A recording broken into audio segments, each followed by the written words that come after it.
राम राम सारे भाइयों को। कैसी है मेरी यूट्यूब फैमिली। देखो भाई, आज सुबह सुबह मैं चल दिया अपने न्यू दिलों को धड़कन को लेके खेत की ओर। ये है हमारे खेत पे जाने का रास्ता। देखो भाइयों, हम कुछ ही देर में अपनी ट्रॉली को जोड़कर चल देते हैं जहां हमें अपने न्यू दिलों की धड़कन से काम करना था।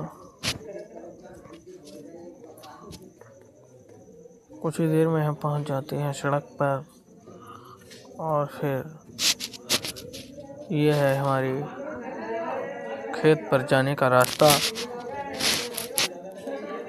और ये देखो, कुछ ही देर चलने के बाद बताओ भाई, न्यू दिलों की धड़कन कितनी स्पीड पर भाग रहा है।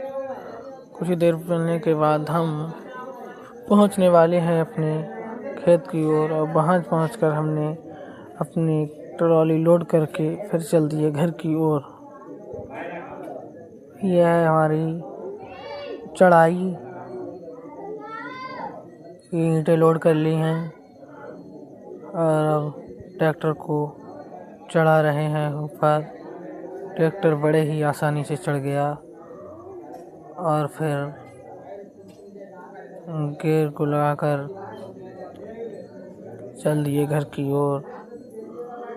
और कुछ ही देर में हम पहुंच जाते हैं गांव में और फिर वहां कुछ देर